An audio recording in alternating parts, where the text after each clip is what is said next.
probably, let's see here, -1/3. Looks like it's this one is the one. You can use Desmos if you wanted to confirm that, but graphing it like that's pretty standard. Or graphing is probably the way I would tell most students to do this problem here.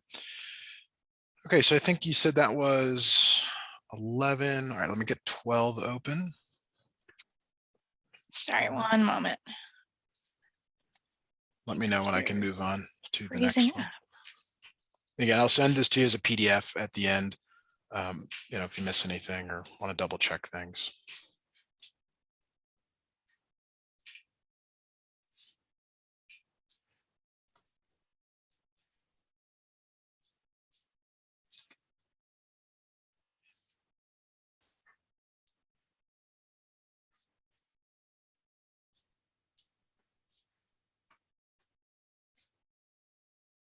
All right, I think we're good. Okay. All right, so the next one here is some sort of an exponential function. I would just go right to Desmos, but if you want to do this by hand, because this number inside here, it's called the base, because it's less between 0 and 1, it's considered a decaying graph, so something that goes down and to the right. So not that one and not that one. So it could be one or the other, but this b is actually a logarithmic function. So it's definitely not that one. The other thing is that there's no number that's being added to it. It's added to 0. And this number right here is your horizontal asymptote. It's the approaching value. So you can think of, something coming in and landing. That's pretty steep, but it's the value that it approaches. So at graph C. But if you were to type that into Desmos, parentheses 1/2, parentheses to the power of x, you would just see it right away and wouldn't be any issues there.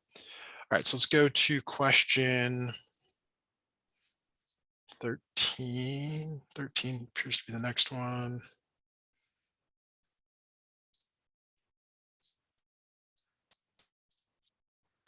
Copy. All right, so to solve the equation, so some students already know that 3 to the 4th is 81. So the answer is 4. The alternative way to do it is what's called a logarithm, using logarithms. So if you take the log base 3 of each side,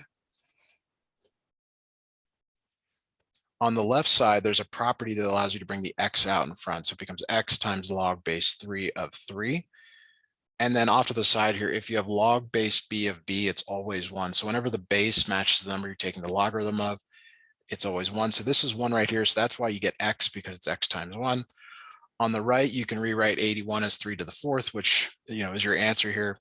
So it becomes log base 3, 3 to the 4th. And then that 4 can come out in front for the same reason. So it becomes 4 times log base 3 of 3. And again, that's 1 by the same reason as this over here. So it's 4 times 1. So a couple of ways to do that, but the answer is 4. Okay. Copy. So this is all prerequisite stuff. Logarithms are covered in college algebra, pre-calculus, trig. All right. So this one, so one approach is you could literally graph the left side and the right side and figure out where they intersect. That's not the way this was designed, but that is an approach here. So your goal, though, is to turn the 16 into a number to a power. So 16 is either 4 squared or it's 2 to the 4th. Okay, and 64 is either 4 cubed or it's 2 to the 6th. And the goal is to make the bases the same. So I'm going to go 4 just because it's a little bit smaller. So instead of 16, I'm going to write 4 squared to the power of x plus 3 equals 4 cubed to the power of 2x minus 7. There's a property that says when you have an exponent to an exponent, you multiply them. So we're going to multiply the 2 times the x plus 3. So it's 4, 2 times x plus 3 equals 4, 2x minus 7. Because the bases are the same, you can just set the exponents equal. So you set 2 times x plus 3 equal 3 times 2x minus 7, and you solve from there. So to solve, you distribute the 2 in, 2x plus 6, 6x minus 21. I'm going to move the 21 over, so that's 27. When you add it to both sides, subtract the 2x from both sides, that's 4x, divide by 4. And that's why it says, so the interesting thing about the Pearson that I think is actually kind of useful here is they actually sometimes hint at the way the answer looks. So it says you're typing an integer or an improper fraction. So they're leaving open the possibility, like we got here, that it's a fraction. Sometimes as a student, you're like, I wonder if my answer's right. Doesn't seem right, but it is in this case. All right. How am I doing on like speed explanation? It's tough for me because I wasn't even prepared for this. So now I'm taking screenshots and trying to listen at the same time, but Okay. that's my own fault. So Okay. as soon as I get caught up sending these questions, it should be better. All right. Interrupt me if you need to at any time for questions. Sure. Okay. Chris plans to invest $500 into a money market account. Find the interest rate that is needed for the money to grow to $1,700 in 14 years if the interest is compounded quarterly. So that's the key word there. There's two types of compounding in math problems like this. One is continuous and the other is non-continuous. For non-continuous, the formula is the amount that you hope to have in the future is the principal, 1 plus the interest rate divided by the number of compounding periods to the power of the number of compounding periods times the number of years. So in this case, your A is the future amount, 1,700. Your principal, or the amount you're starting with, is 500. We're trying to find R, and it's compounded quarterly. Quarterly means N equals 4 times per year. And we're doing it for 14 years. That's T, so 4 times 14. Now, if you got a really fancy calculator, it will just solve this for you. To do it by hand, you first divide.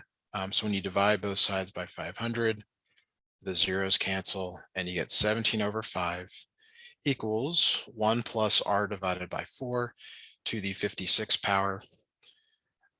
Think of the 56 power as like a power of 2. You undo a 2 with the square root. We're going to undo this with the 56 root. And you show that if you need to by 1 over 56. This is a pure calculator problem here. 1 plus R over 4 equals, actually, let me do this slightly differently.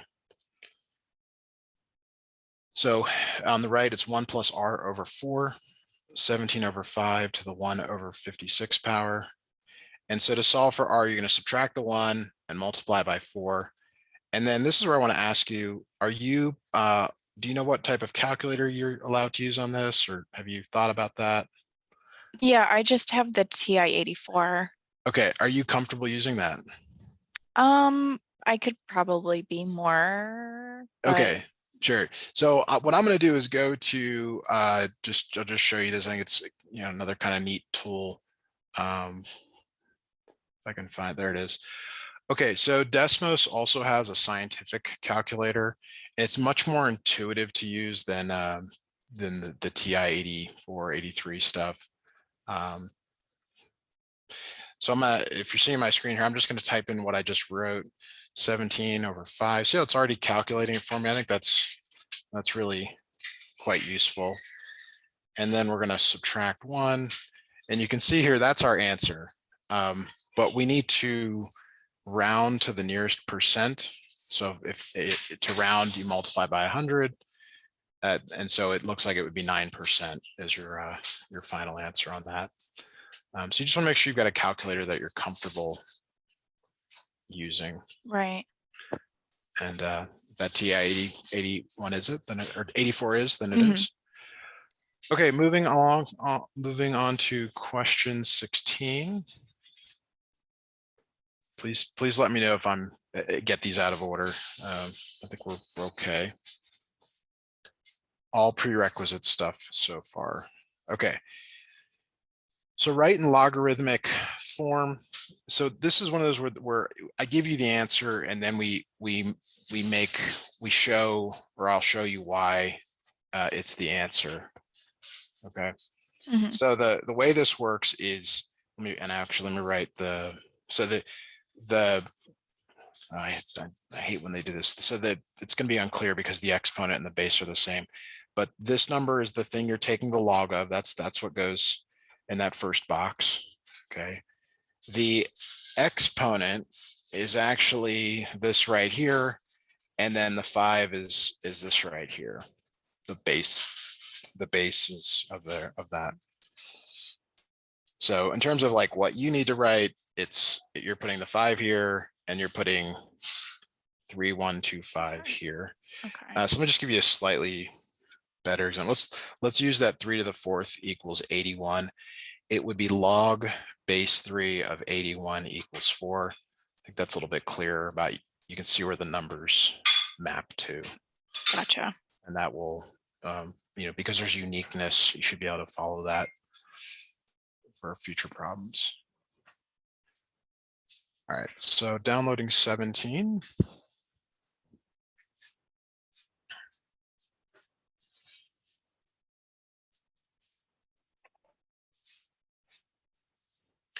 All right, convert to an exponential equation. So this is just going backwards. You raise both sides to whatever the base is. So imagine that was a b. It would be b to the 4th equals b to the log base 4 of 256. Since b equals 4, we'll just put that 4 back in, but it's 4 to the 4th equals 4 to the log base 4 of 256. And there's a property right here that says if you have b to the log base b of a number, it equals that number. This is just a property from pre-calculus and logarithms. So in terms of your answer, though, it's 4 to the 4th equals 256. So they're looking for 4 to the power of 4 in this box, but the mechanics of it are to use the logarithms to undo the exponential. I'm sorry, to use bases to undo the exponential or the logarithmic function. Okay.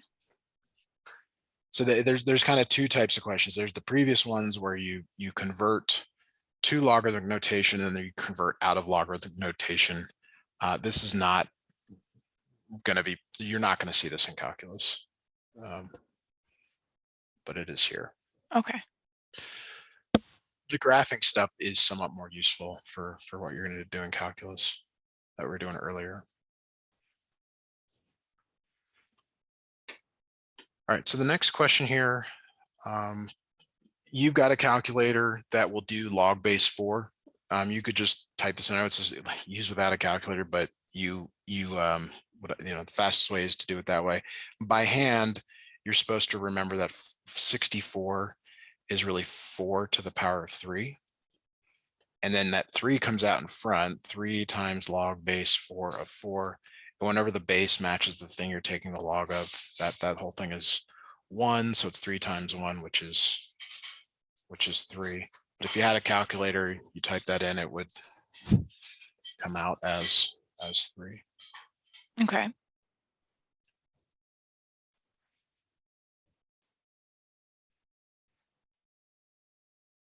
All right, question 19.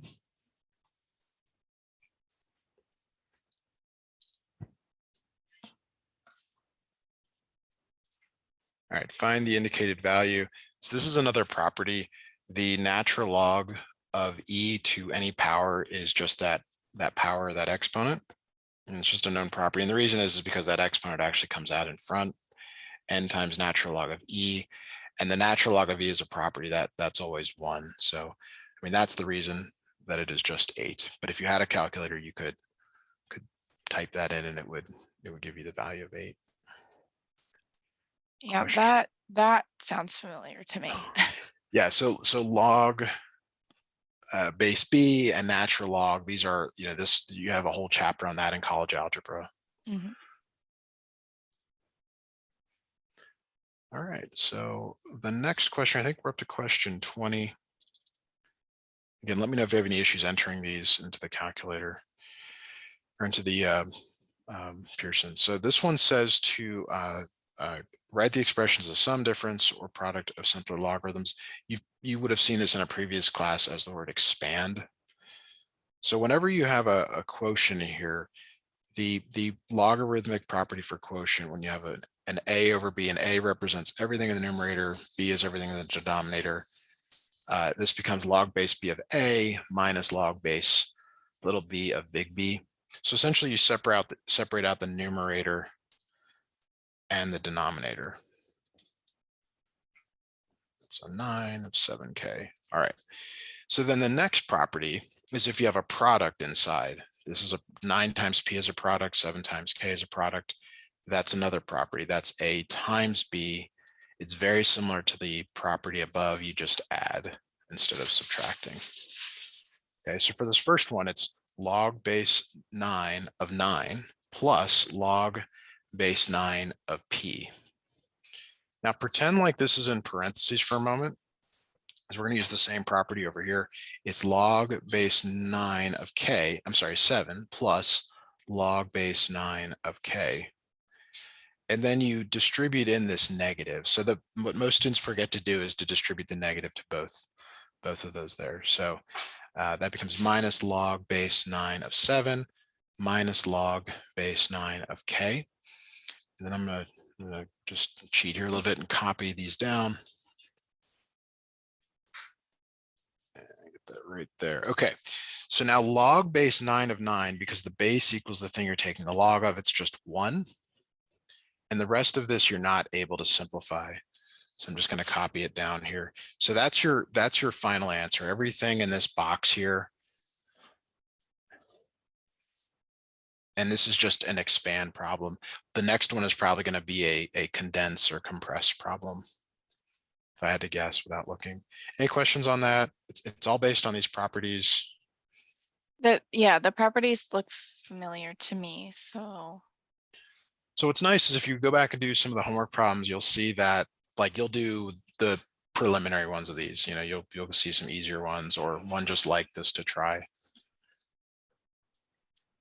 All right, question 21. Looks like this is a solving. sorry, just one Sure. moment. 1 plus log 9p minus.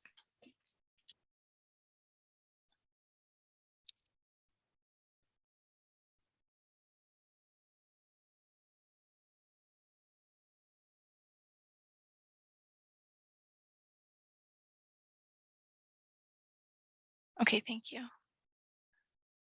All right, so let's move on to 21 here. Let me get this. All right, so a couple of ways to do this problem here. One would be to graph the left side, graph the right side, and find the intersection. The other is to remember that the only way to, well, let me say this differently. Let me actually just rewrite it first. That will be, there's too much going on up there. So what most students do is they want to undo the logarithm with this 2 here, this base of 2. So you write 2 log base 2 3x minus 1 equals 2 to the power 1. So whatever your base is, that's what you write down here as an exponent base to undo the logarithm, because b to the log base b of n equals n. So whenever these match, you just get what's inside, because you want to clear the logarithm to get to the x. So whether you show this step or not, the net result is that you get 3x minus 1 equals 2 to the power 1, or which is 2. And then you're just solving this equation. Okay.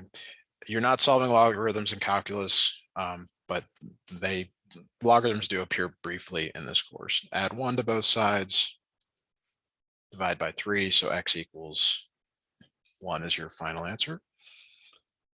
And yeah, that's all it's asking for there. Just the value of 1. Okay.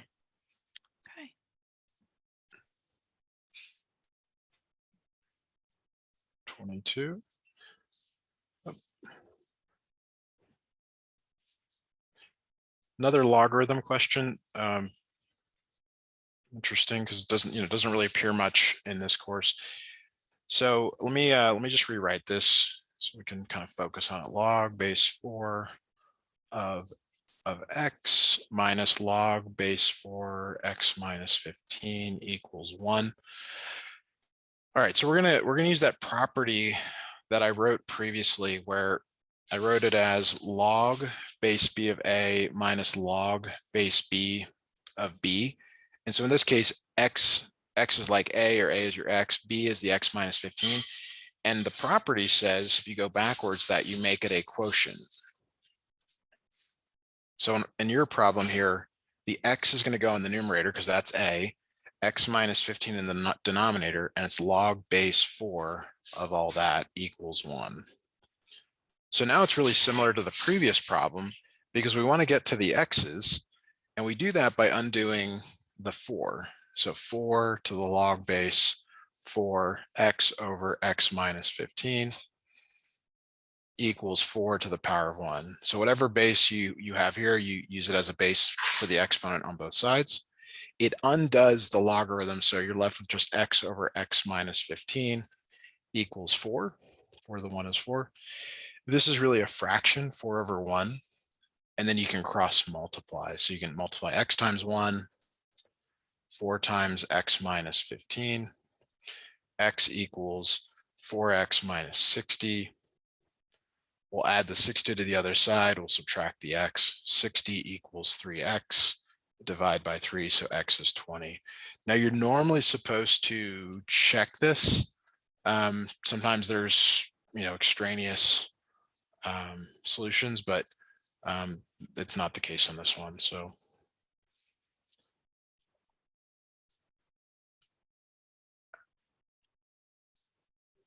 all right, so question 23 is the next one. Let me open that.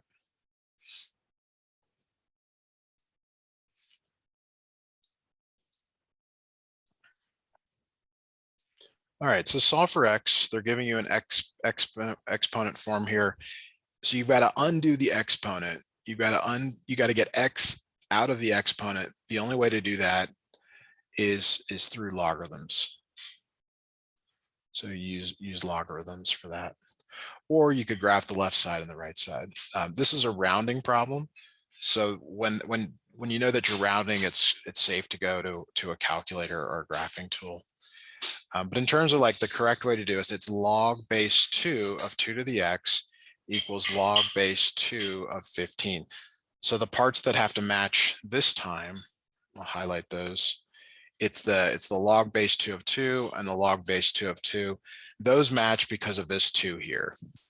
That's why it's base 2. Mhm. On the left side here, the x can come out in front. Maybe I haven't written that one down, but if you have x log base b of n to the x, this equals x times log base b of n. Basically, any exponent can come out in front.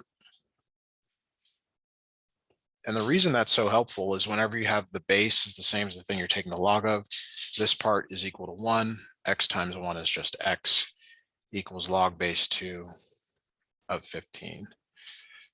Now in your calculator, there's a special way to get bases that are, so by default, it's base 10 on your calculator. There's a under math, and I think under num, you'll see an option for the base. There's also what's called the change of base formula. And you just write the thing you're taking the log of in the numerator, and then the base comes down here in the denominator. And that's how you get your final answer on that. Because I don't have a base button on my calculator, so I have to do it that way. All right, so 4 decimal places, I get 3.90. So it ends up being 689, which rounds to 3.9069.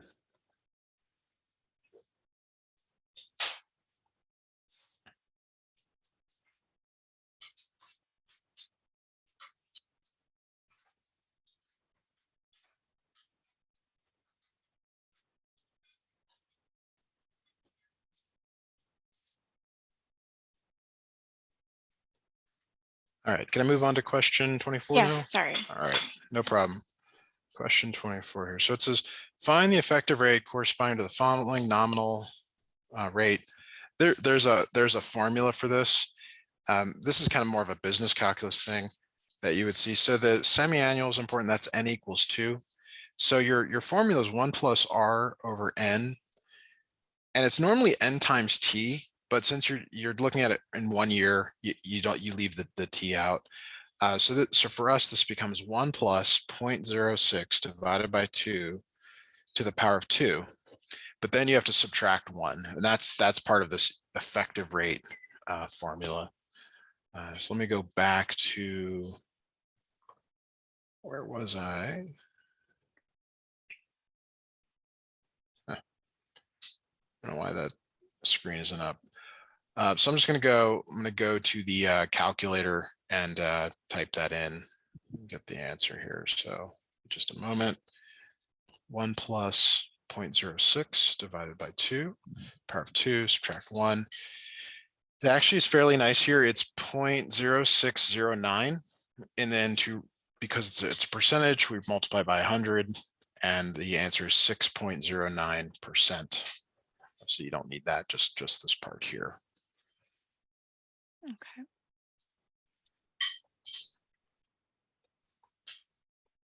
All right, question 25.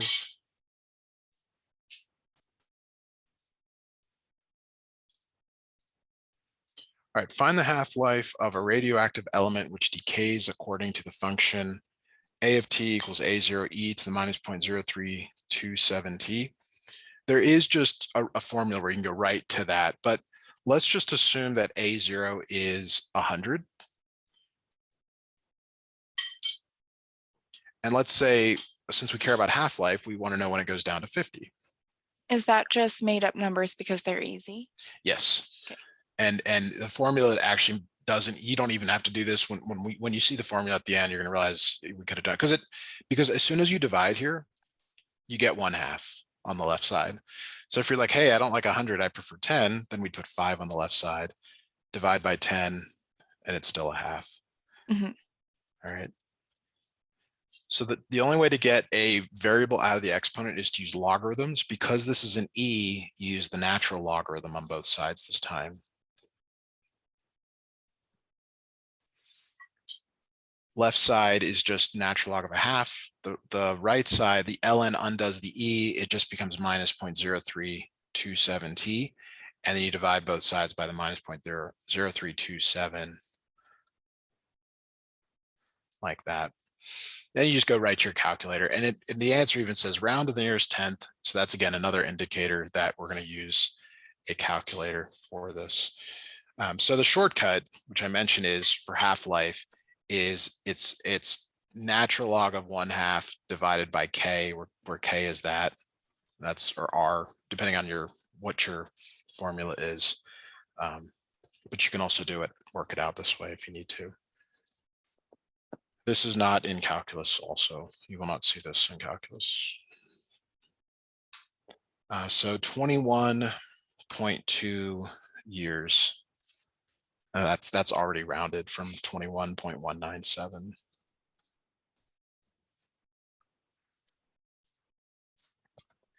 I think you kind of lost me at the end.